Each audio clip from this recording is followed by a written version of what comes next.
ত্রিফলার পর ফের এক দুর্নীতির অভিযোগ পুরসভার অন্দরেই। নিকাশির পাইপলাইনের মাটি কাটা নিয়ে ব্যাপক দুর্নীতির অভিযোগ পুরসভার অভ্যন্তরীণ অডিট রিপোর্টে। বিপুল অঙ্কের টাকা নয় ছয়ের আশঙ্কা।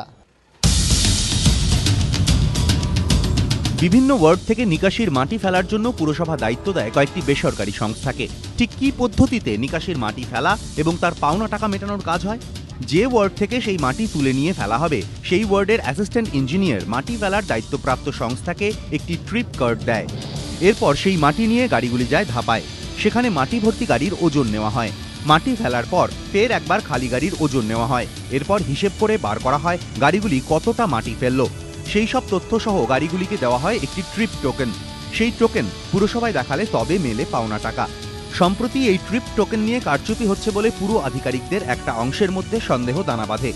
দুর্নীতির আশঙ্কায় করানো হয় অভ্যন্তরীণ অডিট, আর সেখানে যে তথ্য মিলেছে তাতে পুরো আধিকারিকদের চোখ কপালে উঠেছে।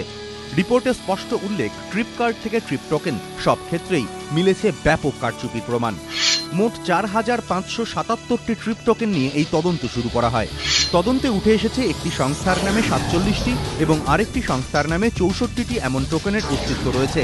পুরসভার সলিড ওয়েস্ট ম্যানেজমেন্ট বিভাগের ডেটাবেসে যেগুলি সম্পর্কে কোনো তথ্যই নেই। অডিট সংস্থার দাবি এই সমস্ত টোকেনই জাল।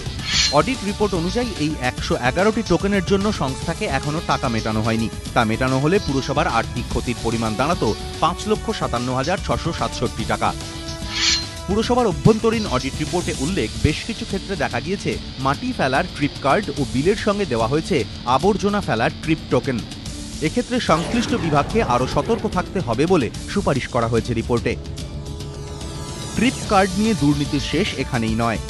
অভ্যন্তরীণ অডিট রিপোর্টে উল্লেখ, কোথাও আসল ট্রিপ কার্ডের বদলে ট্রিপ কার্ডের ফটোকপি ব্যবহার করা হয়েছে। কোথাও সেই ট্রিপ কার্ডে সংশ্লিষ্ট কর্তৃপক্ষের অনুমোদন নেই। কোথাও আবার ট্রিপ কার্ডের ছাপানো হরফের ওপরই হাতে লেখা রয়েছে কোনো তথ্য।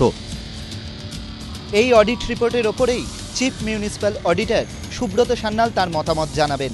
তারপরেই মেয়র এবং মেয়র পরিষদরা ঠিক করবেন এ বিষয়ে কী উপযুক্ত ব্যবস্থা নেওয়া যায়। অর্ণব মুখোপাধ্যায়, এবিপি আনন্দ, কলকাতা।